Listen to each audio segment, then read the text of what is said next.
Góðan daginn, Magnús heiti ég og ég framkvæmdastjóri Vatnajökulsþjóðgarðs.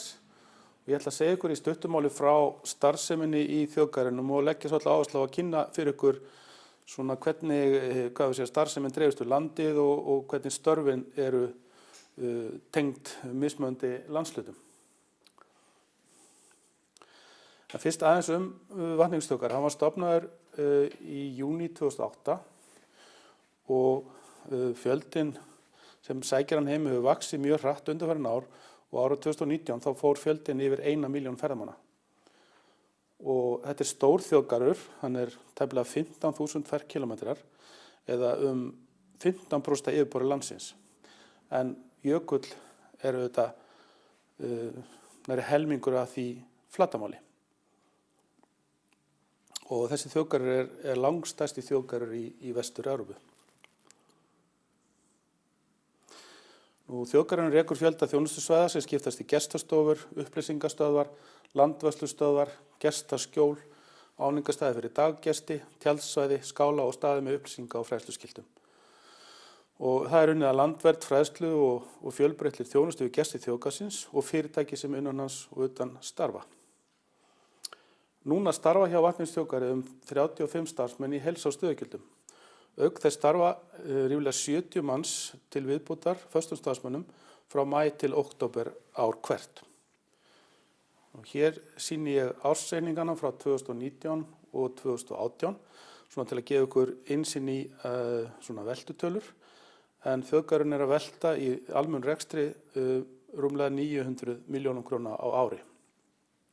Auk þess erum við að vinna að innviðum þar sem eru fjárfestingar í ýmsum svona göngustígum, salernum og öðrum slíkum verkefnum og það er mikil kraftur í þeim núna. Ég kem betur að því á eftir. Það má segja að starfsemin skiptist í meginatriðum í 3 meginverkefni.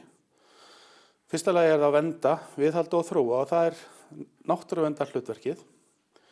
Síðan er það verkefnið að upplifa og það snýr að því að fræða og taka vel á móti þeim gestum sem kom í þjóðgarðinn.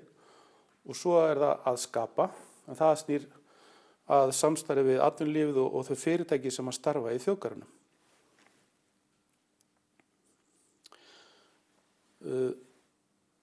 Landið sem að þjóðgarðurinn er yfir, það tilheyrir 8 sveitarfélögum. Og þessi sveitarfélög þau eiga fulltrúa í svokölluðum svæðisráðum þjóðgarðsins.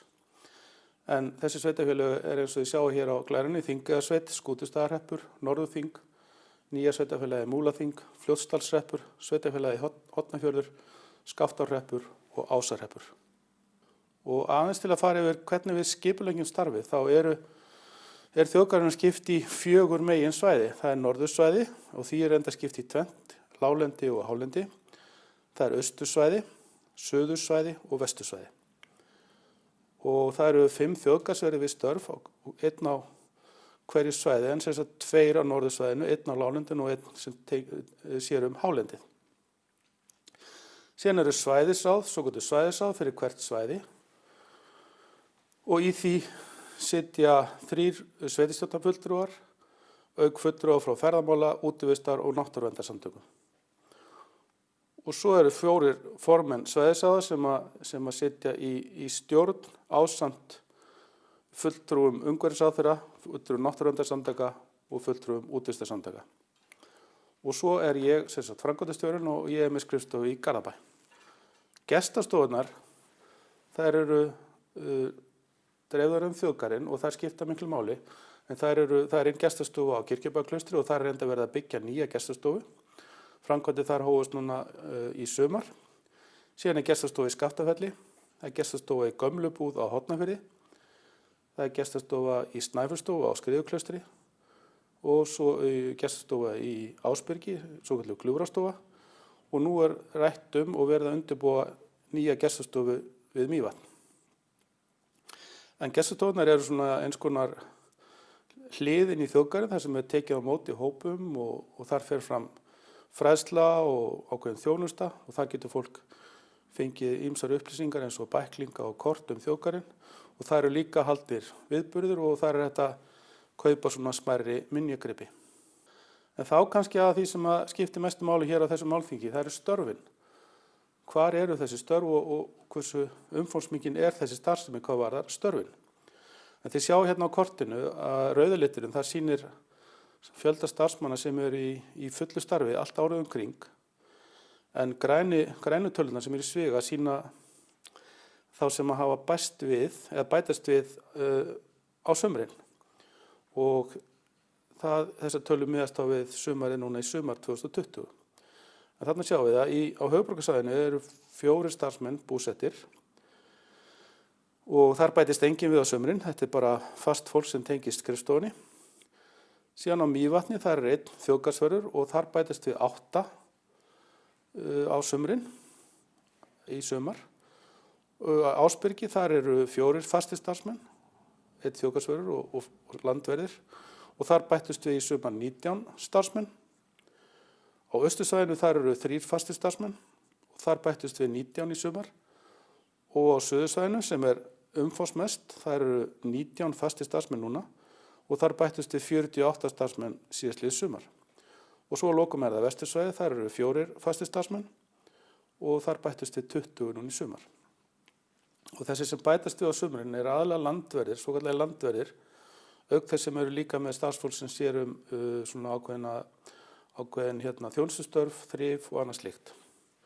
Þannig þið sjáu það að störfin í þjóðgarðinum, ef við tökum heildina sem var við störf í júlí sumari 2020, þá voru aðeins 3% starfana á höfuðborgarsvæðinu, 16% voru á norðursvæði láglendi, 7% norðursvæði hálendi, 16% voru á austursvæði, suðursvæði voru 41% og vestursvæði 70%. Þannig að langmestur hluti starfsmanna í vatnsþjóðgarði er starfandi á landsbyggðinni.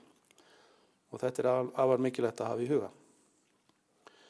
Nú aðeins svona að lokum þá vil ég benda á það að því við lifum núna á skrýtnum tímum, COVID-tímum, en þá hafa stjórnvöld verið að bæta í fjármagn til að byggja upp innviði í vatnsþjóðgarði og auðvitað á fleiri stöðum. Og þið sjáu hérna á listanum nokkur dæmi slíkar framkvæmdir. Það eru verið að byggja ný salerni, það er verið að gera göngupalla og göngustíga, bílastæði, reiðleiðir, hjólaleiðir og brýr. Þannig að eins og hjá vatnsþjóðgarði þessu ári þá sýnist mér að við séum að setja í innviði svona fjárfestingar kannski 600–700 milljónir á þessu ári og annað eins og næsta ári. Þannig að það munar þetta og við erum þarna svolítið að nota svona, ef við séum þetta hlé sem er núna í álaginu af ferðamönnunum til að byggja upp og vera tilbúin að taka við þegar ferðamennskan kemur aftur á fullum krafti. Stærsta framkvæmdin er ný gestastofa við Kirkjubæjarklaustur og þið sjáu að mynda henni hérna neðst niður í hægra horninu.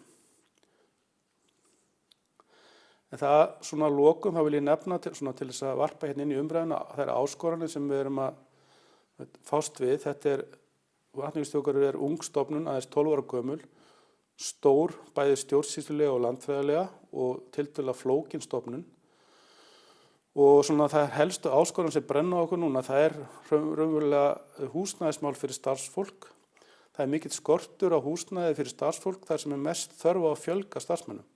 Dæmi slík svæði eru Öræfi og Öræfasveitin, Ásbyrgi og Mývatn.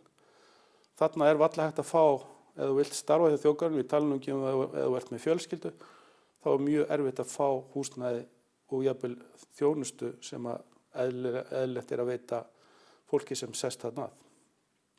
Það er líka skortur á góðu skrifstofuhúsnæði. Það er ekki nóg að segja störf séu án staðsetningar, þau þurfa líka að vera þannig að við getum boðið starfsmönnum upp á húsnæði til að starfa í, þannig að það er líka áskorun. Nú síðan hefur auðvitað þessi öra fjölgun ferðamanna sem hefur verið undanfarin ár á Íslandi verið mikil áskorun fyrir Vatnajökulsþjóðgarð, en það má kannski segja að við séum að ná svolítið tökum á því þessar mundir. Síðan erum við að innleiða svokallaða atvinnustefnu í þjóðgarðinum og þá erum við raunverulega að veita fyrirtæki sem starfa innan þjóðgarðsins leyfi eða samninga og það er stór áskorun þegar við erum að ræða takmörkuð gæði þegar fleiri vilja fá leyfi heldur en geta fengið eða þegar það sem er í boði er takmarkað. Dæmi slíkt núna eru íshellarferðir á suðursvæði Vatnajökulsþjóðgarðs og eða jöklagöngur. þar ásóknin meiri heldur en framboðið og það þetta átök þegar slíkt uppi. Nú síðan ákveðin áskorun að stjórnvöld hyggjast setja á laggirnar nýja stofnun sem á að heita Þjóðgarðastofnun og stofnun þjóðgarða. Það áskorun að sameinast og taka þátt í því en leið gríðarlegt tækifæri að mínu viti og sama má segja miðhálendisþjóðgarð, það áskorun leið mikið tækifæri. Nú svo alltaf áskorun að fást við öryggismál, bæði öryggi starfsmanna og öryggi ferðamanna, að því að þjóðgarðurinn, Vatnajökulsþjóðgarður, hann á mörgum stöðum hættulegur yfirferðar, það eru jöklar og það eru hraun og virkar eldstöðvar. Nú svo mikil áhrif á loftslagsbreytingum að koma fram á jöklunum, þannig að það eitt af verkefnum.